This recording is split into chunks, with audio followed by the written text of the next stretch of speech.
Hi and welcome sa channel. Today I am going to show you the results of my benchmarks for these two GPUs, the GTX 1650 and the RX 6500 XT. So sila yung ipinag-head-to-head ko kasi nasa relatively same price range sila in this current overpriced GPU market. GTX 1650 is at 13.5k pesos to 16k pesos, while yung 6500 XT naman is at 14.5k pesos to 18k pesos. Also, if you haven't watched my unboxing, you may want to check out the links in the description below. In the unboxing of RX 6500 XT, I've detailed yung weakness nitong 6500 XT, which is basically its bandwidth dahil PCI-E Gen 4 by 4 lang siya at the most. In my testing, I have to disclose that I am using a Gigabyte B450 Aorus M, which means Gen 3 lang itong motherboard na ito. You may gain an average of around 10% in FPS if you are on PCI-E Gen 4. As for my test bench, I am using the entry-level Ryzen 3 3100 with 16GB dual channel CL16 RAM. You may also click the timestamps below for the games that you want to see the performance of these cards. For CSGO on auto high settings, GTX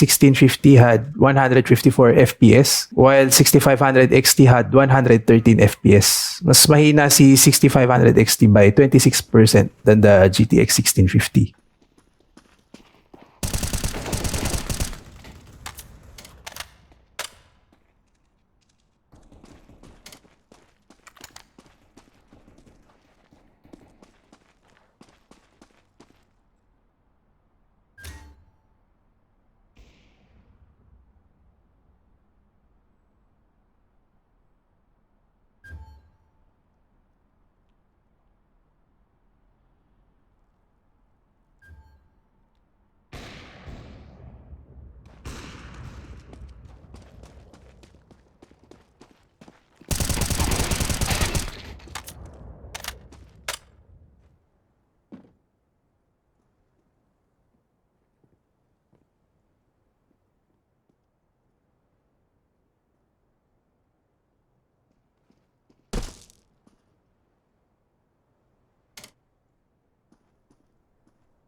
For LOL, similar to my benchmarks in GTX 1050 Ti, this seems to be bound by the CPU. I only had 175 FPS on 6500 XT and 200 FPS on GTX 1650. I would say only dahil 205 FPS ang GT 1030 dito. I also noticed one funny thing on Sapphire's performance on this game. Napansin ko na hindi natakbo yung fan for a very long time. So parang hindi worth it sa kanya itong game na to, no? Parang hindi nainit yung GPU in this game. A summoner has disconnected. Perfect practice, precise results. Legendary. Such a way. A summoner has reconnected. Your team has destroyed a turret. Perimeter secure. Your team has destroyed an inhibitor.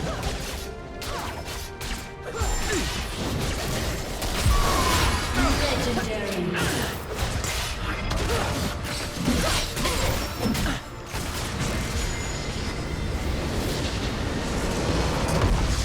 Victory. For Valorant on high settings, 6500 XT had 175 FPS, while GTX 1650 had 191 FPS. This is similar to League of Legends, wherein the GPUs aren't utilized 100%.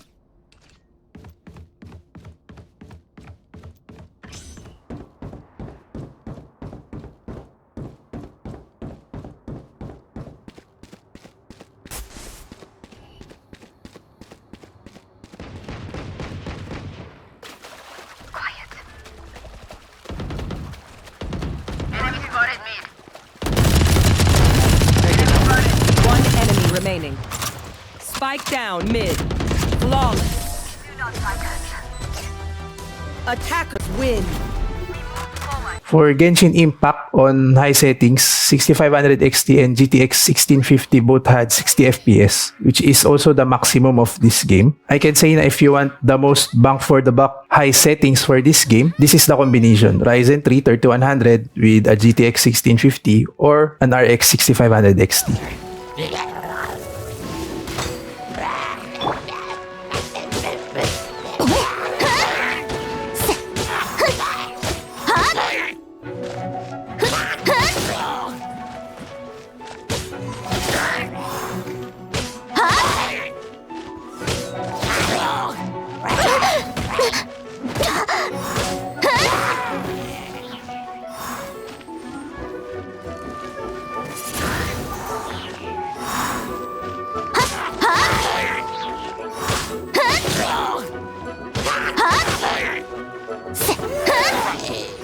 For FF14 benchmarks, the 6500 XT led by an average of 2%, while the 6500 XT scored by a few FPS lower in standard desktop settings. It was able to deliver on high laptop and maximum settings.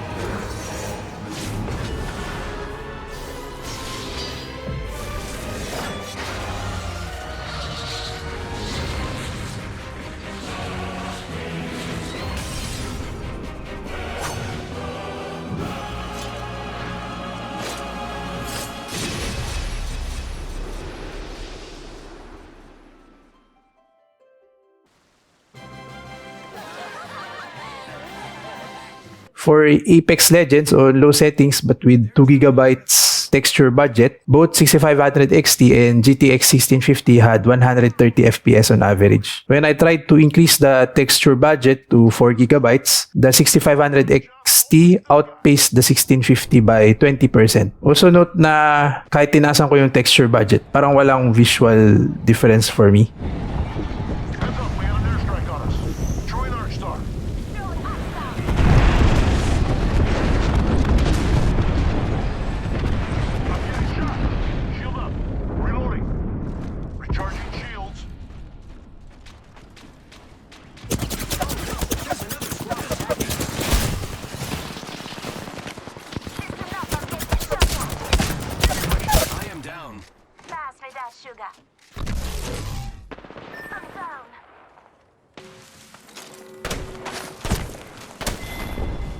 For FF15 benchmarks, the 6500 XT outpaced GTX 1650 on all settings and on overall average lead by 20%. However, do note na unliit na ng lead ni 6500 XT on high settings, which is only 10%. On light and standard settings, 24% yung advantage ni 6500 XT.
For Forza Horizon 4, on high settings, 6500 XT was able to lead GTX 1650 by 10 FPS on average, or around 10%.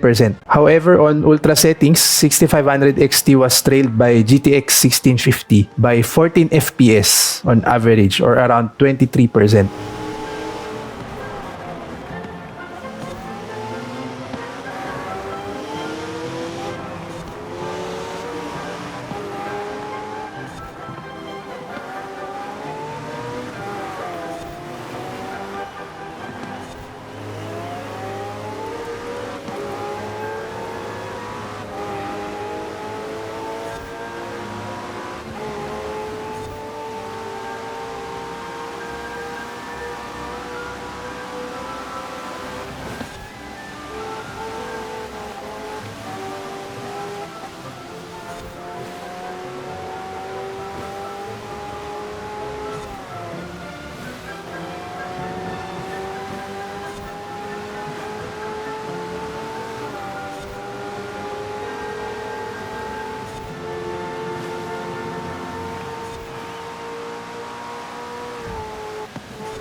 For COD Warzone on low settings but 100% render on 1080p, 6500 XT had 88 FPS while GTX 1650 had 63 FPS. I only have two of them here since this is the first time I'm able to do a 60 FPS of this game on a 100% render on 1080p. Previously, naka-render lang ng 66% yung game. I've had a smooth game on 6500 XT. Low yung settings pero for me, tolerable yung level of details.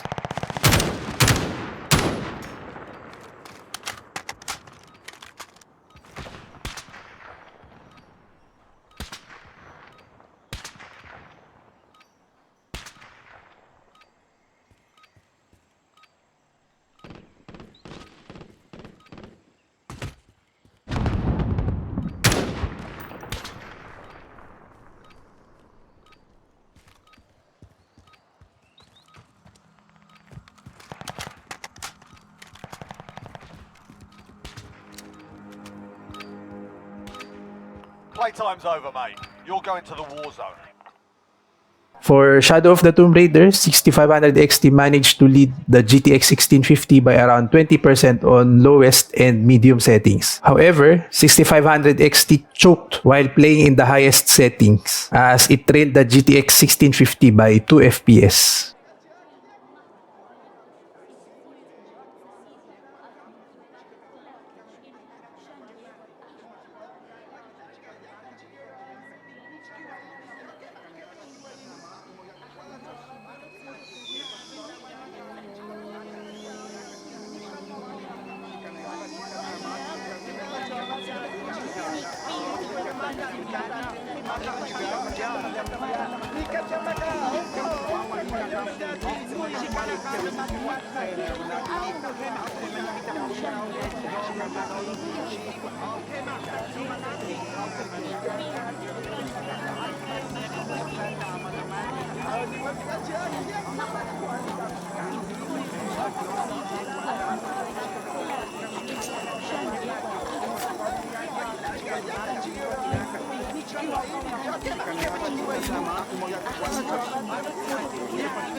For Far Cry 6, the 6500 XT managed to outpace GTX 1650 on all settings. Sa game na ito, mas okay rin yung scaling ni 6500 XT from low towards high, no? So unlike sa Shadow of the Tomb Raider na malaki yung dip from medium settings to ultra.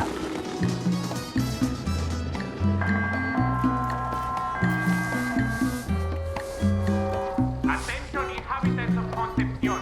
This is a reminder that curfew will be in effect tonight. It is strongly urged that you respect these safety measures established by your government.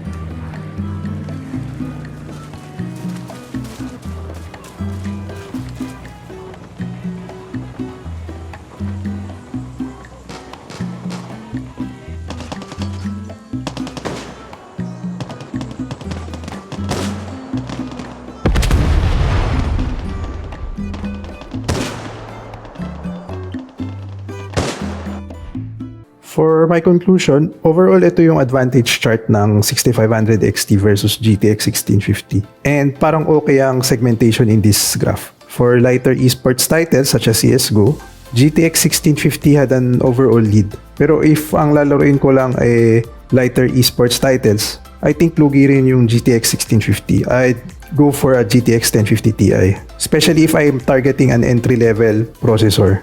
For Genshin Impact, saktong-sakto lang si GTX 1650 sa high setting 60 FPS. Though Genshin Impact's low settings are really tolerable. I wouldn't buy a 1650 for this. Again, at most, probably GTX 1050 Ti. For the rest of the titles, ranging from older AAA titles to newer ones and modern esports titles, I can consider 6500 XT depending on its price in this current overpriced GPU market. If I have an existing system na PCI-3 or yun ang mabubuo ko, I'd buy the 6500 XT at most for 16k pesos. If ang current or yung mabubuo kong system has PCI-E Gen 4, I'd buy the 6500 XT for at most 17k pesos. Okay, so saan papasok si GTX 1650 in this market? If you are an entry-level streamer, a video editor on a budget, or doing some 3D rendering as well, I'd rather get the GTX 1650 than the 6500 XT since, as told in my previous unboxing video, the 6500 XT does not have a hardware encoder. So, gagamit lang siya ng CPU mo. If the GPU market returns to normal, I'd skip the 6500 XT, which should cost around 10k pesos. On a budget, I'd get a GTX 1650 for 7.5k pesos. If I have a bit to spare, maybe a 1650 Super at 10k pesos. And if I have a lot more, I'd go for the RTX 3050 for 12.5k pesos. Again, nasa dreamland pa tong ganitong klaseng pricing. I think that's all for now. Thanks for watching. Do like or dislike, comment, and subscribe for more unboxing and benchmarks. Bye!